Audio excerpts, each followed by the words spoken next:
Guys, welcome into the 15th episode of The Imperfect Messenger. My name is Maria Elgin, and I am here just to study the Bible with you guys.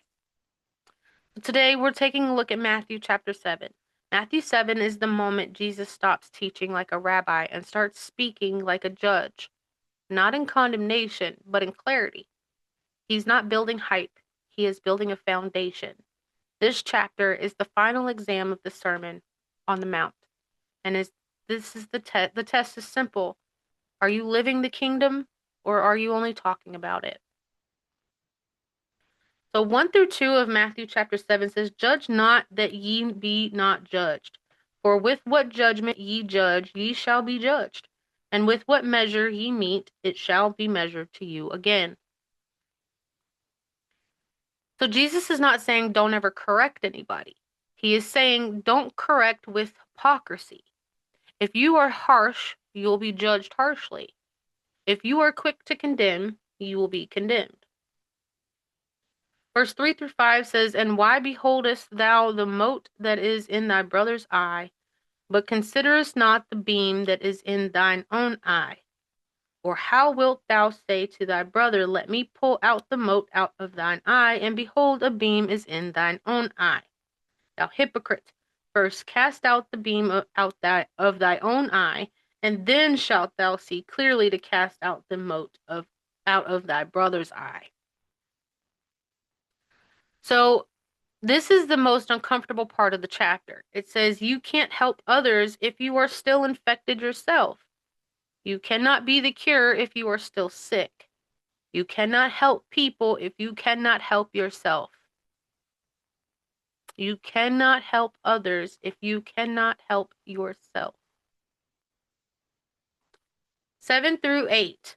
Ask, see, and knock. So 7 says, "Ask, and it shall be given you. Seek, and ye shall find. Knock, and it shall be opened unto you. For every one that asketh receiveth, and he that seeketh findeth, and to him that knocketh it shall be opened." This is the promise of persistence. God is not a vending machine. He is a Father who responds to faith. Verse 12 says, "Therefore all things whatsoever ye would that men should do to you, do ye even so to them, for this is the law and the prophets." So this is the summary of the law. This is the heart of the kingdom. If you want to know what the kingdom looks like in real life, follow this rule. And that rule one more time. "Therefore all things whatsoever ye would that men should do to you, do ye even so to them." We have all heard that golden rule, do unto others as you would have them do unto you. Because how you do unto them is how they should be doing unto you. So do unto others as you would have them do unto you. If you want to be judged harshly, then by all means judge other people harshly, because they're going to do the same thing to you, right? And so is God. So do unto others as you would have them do unto you. 13 through 14 says, "Enter ye in at the strait gate, for wide is the gate, and broad is the way that leadeth to destruction, and many there be which go in thereat. Because strait is the gate, and narrow is the way which leadeth unto life, and few there be that find it." So the majority is not always right. The popular path is often the path of destruction. I'm going to say that again. The popular path is often the path of destruction. The kingdom path is narrow. It requires discipline, obedience, and sacrifice. 15 through 20 says, "Beware of false prophets which come to you in sheep's clothing, but inwardly they are ravening wolves. Ye shall know them by their fruits. Do men gather grapes of thorns, or figs of thistles? Even so, every good tree bringeth forth good fruit, but a corrupt tree bringeth forth evil fruit.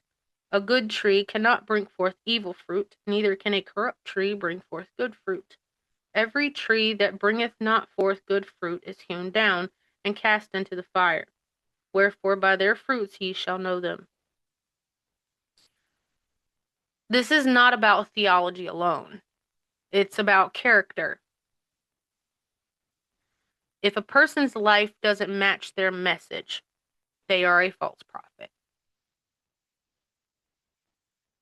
So 21 through 23 says, Not every one that saith unto me, Lord, Lord, shall enter into the kingdom of heaven, but he that doeth the will of my Father which is in heaven. Many will say to me in that day, Lord, Lord, have we not prophesied in thy name, and in thy name have cast out devils, and in thy name done many wonderful works? And then will I profess unto them, I never knew you. Depart from me, ye that work iniquity. Therefore, whosoever heareth these sayings of mine, and doeth them, I will liken him unto a wise man, which built his house upon a rock. So, this is the most terrifying warning in this chapter. Not because God is harsh, but because religion can masquerade as salvation. You can do miracles and still be lost. You can preach and still be fake. The question is not, what are you doing? The question is, who do you belong to? So 24 through 27. Therefore, whosoever heareth these things of mine and doeth them, I will liken him unto a wise man, which built his house upon a rock. And the rain descended, and the floods came, and the winds blew, and beat upon that house, and it fell not, for it was founded upon a rock. And every one that heareth these sayings of mine, and doeth them not, shall be likened unto a foolish man, which built his house upon the sand. And the rain descended, and the floods came, and the winds blew, and beat upon that house, and it fell, and great was the fall of it. So this right here is the foundation of true faith. The storms will come, but the kingdom man is built on a rock. So you can throw whatever you want to at a kingdom man or woman. You can put them through whatever you want. That house will not fall because it's stable and it was built on a solid foundation like a rock. But if you throw those same tests at a man who built his house on sand, it will fall. So in conclusion, Matthew chapter 7 is the final exam of the Sermon on the Mount, and it exposes the truth. You cannot judge without humility. You cannot correct without purity. You cannot follow God without obedience. You cannot fake faith and expect heaven. The kingdom is not about being religious. It's about being real. So before our closing challenge question, I want to thank you guys for joining in on the 15th, I believe 15th episode. Yep, 15th episode, chapter 7 of Matthew.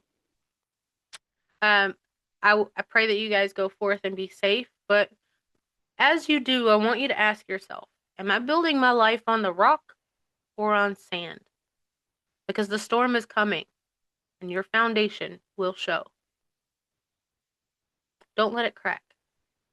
Okay? Build your foundation on rocks.